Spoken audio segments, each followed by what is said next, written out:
Պարոն Հակոբյանը հայտնի դարձավ, որ Գագիկ Ծառուկյանի նկատմամբ հանրային քրեական հետապնդում է հարուցել, հարկերի հետ է կապված, կարող եք ավելի մանրամասնել 2019 թվականի գործի մասին է խոսքը։ Գործը այս պահին քննվում է 19 թե 24 թվականի մասին է խոսք գնում, նաև խոսքը վարելիքի ներմուծման ոլորտին է վերաբերում, վարելիքի ներմուծման ոլորտում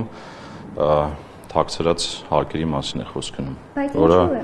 որը նախկինում է ըստ էության բացահայտվել եւ այդ գործով հիմա վաղուց քրեական գործ կա հարուցված, այդ քրեական գործի քննության արդյունքում եկել է մի կետի մեր քննչական կոմիտեն, որ այդ գործողության անհրաժեշտությունն է առաջացել։ Զուգադիպություն է, որ հենց ընտրություններից հետո եկա այդ կետին։ Չեմ կարծում այդպիսի զուգադիպություն կա, ցանկացած քրեական գործ իհարկե մեր քննչական կոմիտեի գործընկերները ավելի մանրամասն կմեկնաբանեն, որտեղ իրենց տիրույթում է այս բային հարցը, որտեղ պետական կամպանիայի կոմիտեից վաղուց է դուրս եկել այդ աշխատանքը, եւ բնական է, որ որոշակի հասունության ժամանակ լինում են նաեւ նմանատիպ գործողություններ։ Բայց այդուհանդերձ Գագիկ Ծառուկյանը նշում է, որ ինքը այդ ժամանակ եւ նաեւ հիմա ինչ որ տնօրենի պաշտոն չի զբաղեցրել, այսինքն այդ ամեն ինչի մասնակցությունը իր հետ կապված հիմնավոր է։ Տեսեք, այսպես է, մենք ինչ ենք անում, մենք սովորաբար երբ որ բացահայտում ենք խնդիրը, դրա միտումնավորությունը բացահայտելու համար քրեական գործ է հարուցվում, այսինքն հաղորդում ենք ներկայացնում, քրեական գործ է հարուցվում եւ քրեական գործի շրջանակներում է բացահայտվում այդ միտումը։ Ես ենթադրում եմ, որ մեր քննչական կոմիտեի գործընկերները ավելի մանրամասն կմեկնաբանեն, թե ինչ հիմքով են այդ ամեն ինչը անում։ Եվ ես համոզված եմ սովորաբար իրենց գործողություններում հենց այդպես էլ է, որ իրենք անում են այն ժամանակ, երբ որ դրա անհրաժեշտությունը հասունացել է, այսինքն ինքը սովորական քրեական գործընթացի մաս է կազմում։ Մնացած մանրամասները մեր տիրույթում չի, չեմ կարող ես մեկնաբանել։ 2 թվականի 19 եւ 24, չէ՞, մինչ այս բա կարծեմ մինչեւ միայն 19 թվականի մասին էր հայտնի դարձել։ Դա եւս նույն, այսինքն թեմային առնչվում։ Տեսեք, տարբեր գործեր կան իրականում, այսինքն դա միակը չի, իր հետ փոխկապակցված էլի տարբեր բիզնեսների գործեր կան, այդ թվում նաև մեր կողմից էլ անցած տարի մենք տարբեր ուղղություններով գործողություններ իրականացնելու արդյունքում ստվերային շրջանառություններ բացահայտել ենք, խոսքը այդ մի գործի մասին է, որը որ դուք նշում եք այս պահին, հետագան ցույց կտա արդեն առանձին գործերի շրջանակներում, բայց բուն այս գործողությունը, որով իրականացվել է, ձեր ասած գործն է։ Այսինքն ներկրել է վարելիք եւ ինչ արել, հարկերը թաքցրել։ Հա, այդ գործընթացում բացահայտվել են թաքցված հարկեր։ Այսինքն այդ ներմուծման եւ վաճառքի գործընթացում բացահայտվել են թաքցված հարկեր։ Գազի մասին է խոսքը, թե դիզվարելիք է, թե բենզինի, ինչ վարելիքի մասին է խոսքը։ Խոսքը հենց, եթե չեմ սխալվում, դիզվարելիքի մասին է խոսք գնում էլի։ Իրանք իրականում կոմպլեքս են, այսինքն տարբեր բաներ են ներմուծվում, ինչ վերաբերում է մնացած մանրամասներին, այդ արդեն քննչական կոմիտեի տիրույթում։ Բայց ներողություն, ուղղակի ճիշտ եմ, 19 թվականին է թաքցրել, թե 22 թվականին է թաքցրել։ Ես ճիշտ ասած գործի մանրամասներին չեմ ծանոթացել 19 թվականը ինչի հետ ուղիղ առնչություն ունի, ես ենթադրում հենց նույն բանի մասին է խոսք գնում։ Ես պետք է նայեմ թվականը, որի մասին է խոսք գնում։ Եթե հնչեցրել են 2019 թվականին, ուրեմն դրա մասին է։ Ուղղակի ինչու հենց հիմա այդ մասին բարձրացվեց եւ ոչ թե։ Դրա մասին արդեն պատասխանեցի, այսինքն կա որոշակի հասունություն եւ նորմալ է, որ քննչական կոմիտեն նմանատիպ գործողություններ իրականացնում։ Պարզապես պարոն Հակոբյան, ընդդիմությունն ասում է, որ դիտավորյալ են անում այս հետընտրական շրջանում, քանի որ կախված է նաեւ վճռորոշ դեր ունի ԲՀԿ-ի խորհրդարան անցնելու հարցը եւ դա է պատճառը, որ միայն հիմա սկսեցին այսպես ասած ուսումնասիրել վերհանել այդ գործը։ Ես ճիշտ ասած դիտավորության մասին մեկնաբանություն չեմ կարող տալ, չեմ կարծում, որ նման բան կա, ոնց որ մեկնաբանեցի։ Ես ուղղակի ելնում եմ պրակտիկայից, ինչը որ ես գիտեմ, այսինքն իմ գործունեության շրջանակներում, երբ որ մենք հաղորդումներ ենք ներկայացնում, քրեական գործեր են հարուցվում, այդ քրեական գործերի շրջանակներում տարբեր փուլերում տարբեր գործողություններ կարող են իրականացվել, այդ թվում նաև պետական եկամուտների կոմիտեի հետ համագործակցությամբ, եւ բնական է, որ ինչ-որ մի պահի այդպիսի գործողություն իրականացվում է։ Բայց Նիկոլ Փաշինյանը քարոզարշավի ընթացքում սպառնում էր, ասում էր բանտ է նստելու պատերազմի եռագլուխ կուսակցությունը։ նաև նկատի ունենալով ըստ էության Գագիկ Ծառուկյանին, արդյոք սա չենք կարող դիտարկել նրա հայտարարության համատեքստում։ Ըստ էության հանրապետության վարչապետը երբ որ ինչ-որ հայտարարություններ անում է, ակնհայտ է, որ գիտի որոշ գործեր, որոնք կարող են նման արդյունքի հանգեցնել։ Եվ բնական է, որ վարչապետը նմանատիպ բաներ ասելուց ինքը տեղյակ է, ծանոթ է գործերին եւ նմանատիպ հայտարարությունները բնական են։ Հիմա դες սպասում էր հարմար առիթի։ Չէ, տեսեք, կա հասունության որոշակի շրջան, այսինքն առաջի անգամ չենք խոսում մենք դրա մասին, մենք պարբերաբար այդ խնդիրներից խոսում ենք, մենք խոշոր դեպքերի մասին եթե հետևեք եւ մենք եւ քննչական կոմիտեն պարբերաբար այդ հրապարակումները անում են եւ խոսում են, օրինակ, այսինչ բիզնեսում այս խնդիրը կա, այսինչ բիզնեսում այս խնդիրը կա, կամ բացահայտվել է բավական խոշոր չափերի սովորային շրջանառություններ, սա դրանցից մեկն է պարզապես, ու բնական է, որ հանրապետության վարչապետը բոլոր աշխատանքներից եւ բոլոր գործերից տեղյակ է լինում։ Եվ օրինակ, երբ որ հասունանում է, որ օրինակ հայտարարության անհրաժեշտությունը կա, պարզ է հանրապետության վարչապետը կարող է նմանատիպ հայտարարություն անել։ Որոնց ընթացք չեք տալիս եւ երբ որ տվյալ անձը քաղաքական ակտիվություն է ցուցաբերում, արդեն այդ գործերը ջրի երես են։ Չէ, տեսեք, եթե քաղաքական նպատակահարմարությունից ելնելով,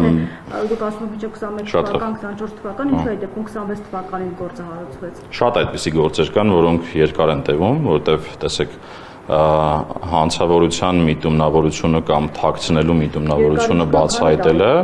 կան գործեր բավական երկար են տևում։ Անկեղծ կան գործեր, հիմա էլ կան գործեր, որոնք օրինակ 4-5 տարի ուսումնասիրվում են եւ քննչական կոմիտեն ավելի մանրամասն կպատասխանի, թե ինչու է հենց հիմա հասունացել այդ բանը։ Ես նկարագրեցի զուտ քննչական գործողությունների տրամաբանությունը, որոնք որ տեղի են ունենում ըստ իմ պրակտիկայի։ Հարկերի մասով հնարավոր է այլ պես քաղաքական ակտիվություն ցուցաբերող ընդդիմադիր լիդերների նկատմամբ նորից գործեր հարուցեն կամ դուք տեղյակ եք, որ կան նման գործեր, որոնք առաջիկայում հայտնի կդառնա հասարակությանը։ Ինչը որ հայտնի կդառնա, պատկան կառույցները արդեն դրա մասին կխոսեն, ինչ վերաբերում է մեզ, մեր գործողություններում այն բոլոր սուբյեկտները, տեսեք, անձի մասին չի խոսքը, այսինքն մենք տնտեսվարող սուբյեկտին ենք ուսումնասիրում եւ եթե տվյալ անձը կապ ունի այդ գործունեության հետ կամ օրինակ դրա տնօրենն է, դրա սեփականատերն է, բարձր ուղղակի կամ անուղղակի ձևով առնչություն ունի այդ գործունեության հետ։ Հիմա մեր թիրախը, հարկային վարչարության թիրախը կամ օպերատիվ հետախուզական միջոցառումների թիրախը սուբյեկտներն են։ Հիմա կան այդպիսի գործեր, ասում եք, խախտումներ, որոնք արձանագրվել են, որոնք առաջիկայում հայտ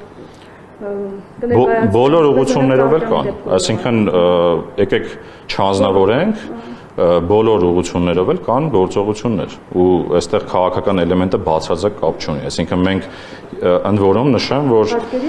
մենք ռիսկերով ենք գործում։ Ինչ ենք անում, մենք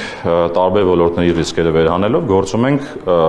ռիսկային տնտեսվարողների ուղղությամբ։ Եվ այո, կան տնտեսվարողներ, որոնք առնչություն ունեն իրենց հետ, կան տնտեսվարողներ, որոնք չունեն առնչություն իրենց հետ եւ այդ խոշոր գործերի մեջ եւ իրենք էլ կան եւ տարբեր մարդիկ էլ կան։ Կան հայտ ներկայացրածների մասով կան։ Կան տարբեր գործեր, որոնք ժամանակին հաղորդումներ են ներկայացված եղել ու քննչական մարմինները եթե